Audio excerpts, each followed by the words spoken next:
Let's look at a little kind of edging we can add to the side of our wrist warmer around our wrist that's a little bit fancier than just single crochet or crab stitch. And I'm going to show you how to do crochet shells made out of double crochet. The first thing we're going to do is start the same way we always attach yarn for putting a crochet edging on. We go under 2 loops on the edge of our piece of knitting, we pull up a loop on the hook, and then we pull the working yarn through the loop on the hook to secure it. And now our yarn is attached. After we join our crochet yarn to our knitting, we're going to work 5 double crochets in the center of every group of 5 stitches. So you can see here that I've got 5 stitches marked out between my fingers. And the easy way to count that is to look at the garter ridges on your knitting. 1, 2, 3, 4, 5 garter ridges. Or you can look at the edge of the knitting and see 1, 2, 3, 4, 5 chains if you've slipped the first stitch of every row. So if you didn't slip the first stitch of every row, you'll just look where the garter ridges are, and if you did slip it, you can see the chains on the edge. But either way, we're going to go into the center of 5 stitches, which means we're going to go into stitch number 3. So we're going to skip 1, and we're going to skip 1. And we're going to go into this one. And I like to put my thumb where I'm going to go into so I don't forget. And I hold it there for all of the 5 stitches that we're going to make. These are going to be double crochets. So the first thing we do is wrap the yarn around the hook. So we've got the loop that was on the hook and then this wrap. And then we put the hook under the 2 strands of yarn on the edge, grab the working yarn and pull it through to the front. And you can see now we've got 3 pieces of yarn on the hook. In crochet books this says 3 loops on the hook, even though the middle one's really more like a yarn over than a loop. So now let me show you why this is called a double crochet, because what we're going to do is we're going to catch the working yarn and pull it through 2 loops on the hook, and then we're going to go and catch the working yarn and pull it through 2 loops on the hook again. So we did that part twice, and that's why this is called a double crochet in American crochet and knitting instructions. So we're going to make 4 more of double crochet stitches, all going into that same hole. So again, we wrap the yarn around the hook before we put it through. Then it's really easy to go through the next time because we've made that hole bigger by raking the first stitch. And here we've got the 3 loops. So yarn over, pull it through 2 loops on the hook, yarn over, pull it through 2 loops on the hook a second time to make a double crochet. And I'll just do that again.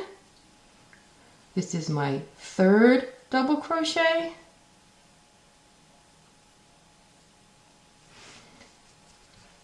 And again for a 4th double crochet.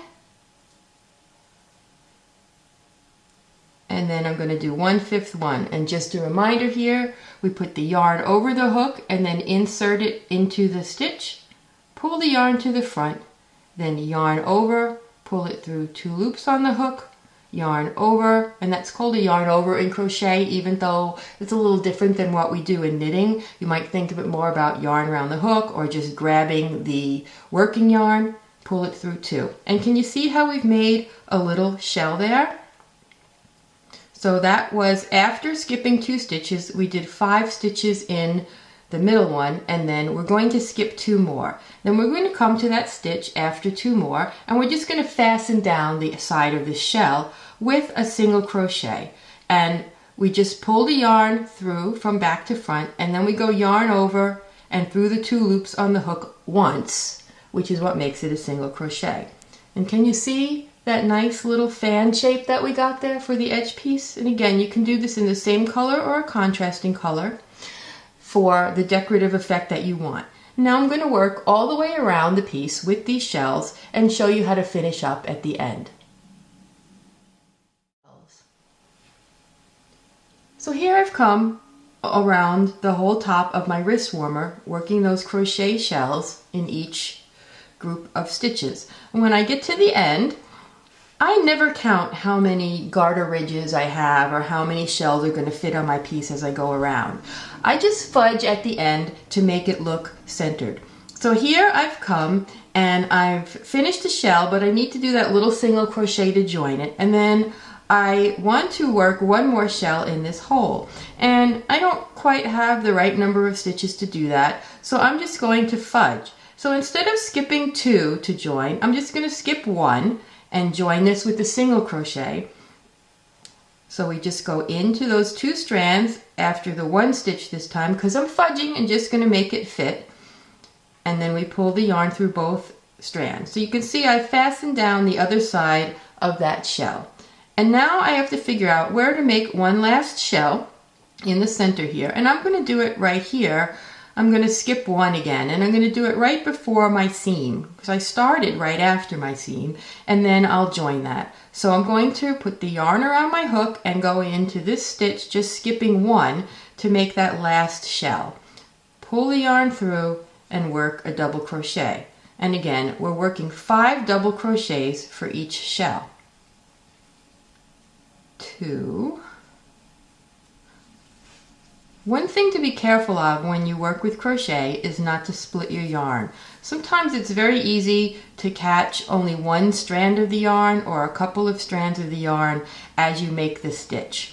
And if you have trouble with that, you might want to try different kinds of crochet hooks to see what kind of shape of a hook works best for you. This is the kind I like best. It's very round and smooth, but there are other kinds that are sharper edges and pointier that some people prefer. And each brand just has a different feel. So you can see here I have 1, 2, 3, 4 double crochets done. So I have to do my last one to finish my shell. And now I've got my last shell. And what am I going to do? Normally I was joining them with a single crochet. But when you go all the way around something in crochet, the way you join it to finish up is you do what's called a slip stitch to join the very last bit to the beginning of the crochet. So I'm going to go under those first 2 strands where I joined the crochet. And those first 2 strands of yarn, can you see my crochet hook's gone in there? And I'm going to pull up a loop, and then I'm going to pull that loop right through my original loop. So I didn't do a single crochet or anything, I just pulled the working yarn all the way through to the front. And then I'm going to cut it and fasten off in my normal way. Just by pulling that tail of the yarn through the last bit. And I'm fastened off, and I'll tuck my tail in so you can see what this looks like. So we've got a nice little ruffle of shells along the edge of our piece, and when you look at where it's joined, you can't really tell that I fudged very much on that one, or that it's not worked exactly over the right number of stitches. So crochet is very forgiving in that way. And when you put this on, see if I can put it on with all the strings that are inside, because I didn't weave in my ends yet, but you can see when I put it on, it does make a really nice pretty edging.